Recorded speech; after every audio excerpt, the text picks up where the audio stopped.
Halo, akhirnya saya bikin video lagi setelah sekian lama. Setelah tahun 2025 rasanya pengen skip Pak ya.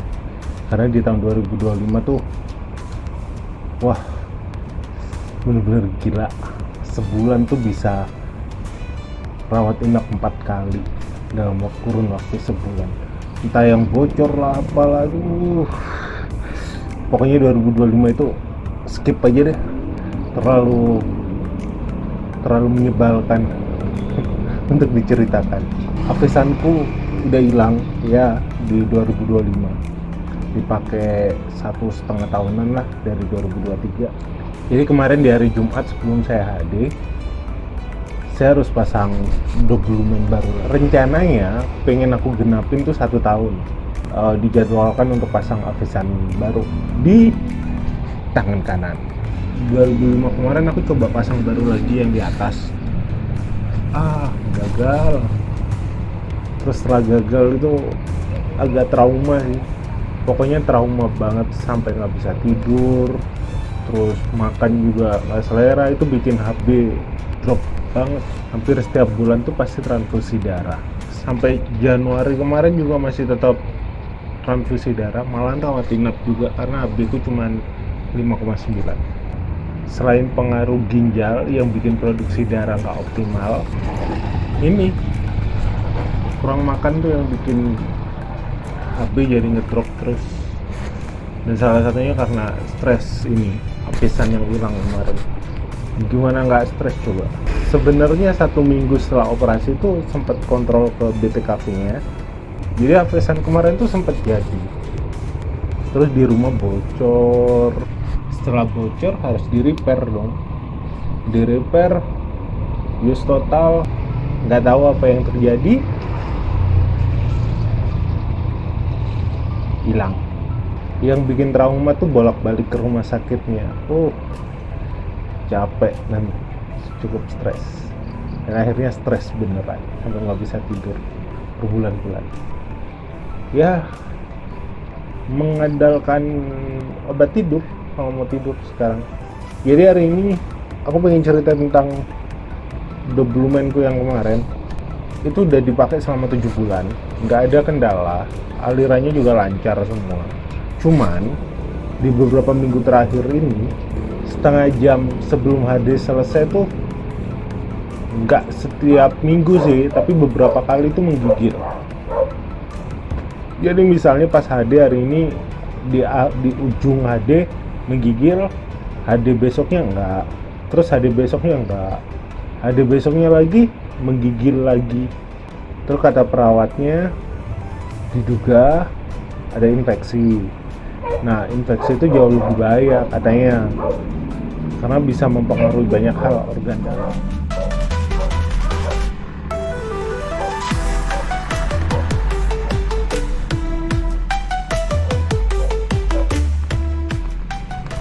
Kalau udah infeksi itu bisa mempengaruhi banyak hal.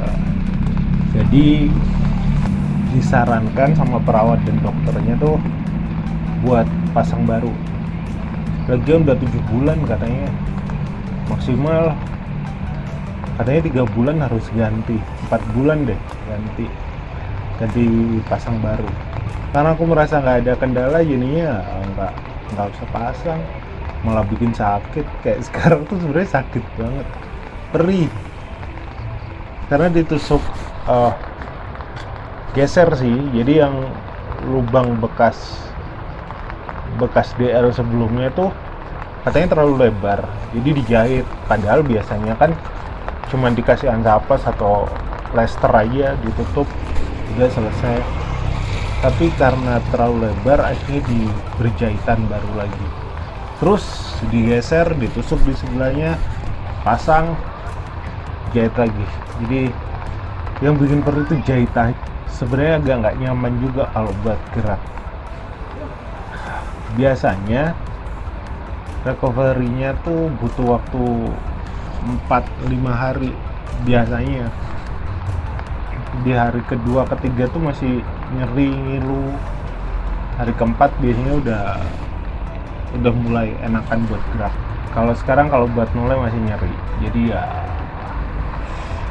dinikmatin aja, dijalani aja. Lo nggak sabar untuk tanggal 7 ini, 7 Februari, pasang apisan baru di tangan kanan, nanti di beda rumah sakit, karena di rumah sakit tempat saya ada udah nggak di cover lagi, jadinya cari rumah sakit lain.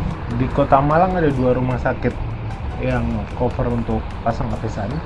Yang satu di Lavalet, tahun kemarin aku udah coba sama dokter Bobby, bagus, jadi kok, jadi, dan prosesnya juga nggak begitu sakit. Yang bikin rusak itu kan karena aku pendarahan di rumah, bocor di rumah. Bocornya itu gara-gara batuk. Jadi kalau batuk itu kan getar sekujur badan. Rasanya sih gitu. Karena habis batuk tuk itu tiba-tiba hancur gitu. Besok ini mau pasang di Panti Nirmala. Panti Nirmala bersama dengan Dr. Grace. Kata perawat-perawat hadir di tempatku, Dr. Grace bagus, banyak yang jadi juga ya, semoga lah, aku berdoa biar nggak pasang di sini terus. Selain resiko infeksi, 1 tahun aku nggak mandi loh. Ini pasang per Januari 2025. Aku mulai pasang DL itu Januari 2025 karena apisanku hilang di bulan Januari 2025. Jadi ya sepanjang 1 tahun nggak bisa menikmati mandi secara puas. Mandinya harus dibagi 2 sesi, bawah atas, biar airnya nggak kena sama luka di sini. Kalau pasang apisan di kanan, kenapa nggak pasang DL di kiri? Kenapa tetap di kanan? Kan 1 jalur.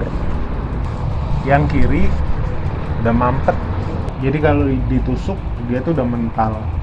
Jadi nggak mau, gue maunya di kanan aja. Di kanan ini awalnya juga mental, udah tersumbat.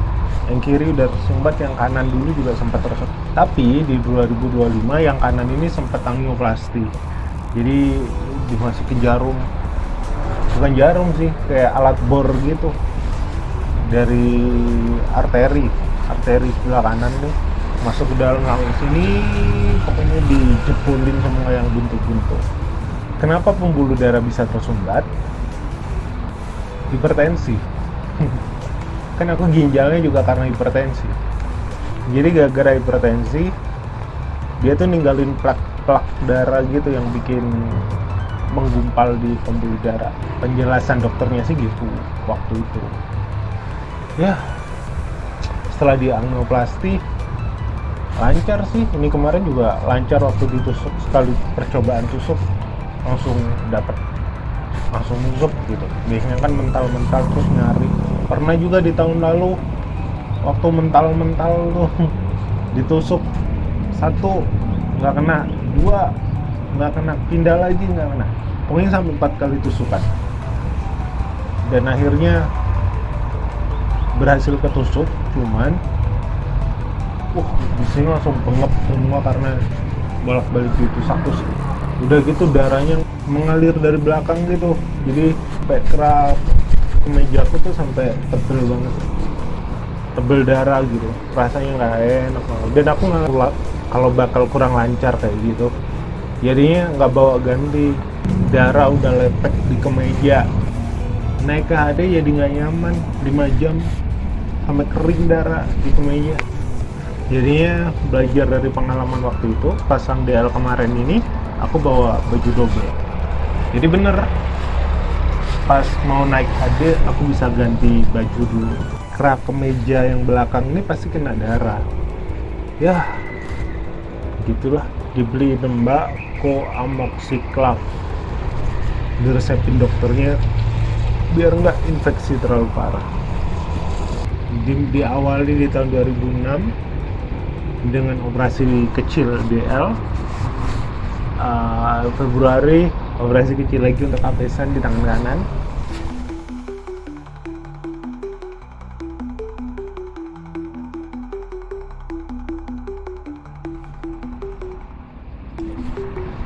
Semoga Maret dan seterusnya nggak ada operasi-operasian lagi ya. Karena di 2025 udah terlalu capek banget nyerah. Tapi ya gimana, belum waktunya juga. 2006 semoga banyak hal baik, semoga banyak hal baru ya. Buat kalian yang nonton ini, semoga tetap sehat, jaga pola hidup. Semoga di 2026 ini kita semua penuh dengan keberuntungan dan kesehatan. Selanjutnya di Panti Nirmala, semoga pestanya jadi dan berhasil dan gak ada kendala, amin. Kalau pengen lihat tindakan operasi pasang dokumen, ada link di bawah ini, kalian bisa lihat. Tapi agak serem ya, karena ada darah dan sebagainya. Cuman ya buat edukasi lah. Sampai jumpa, terima kasih.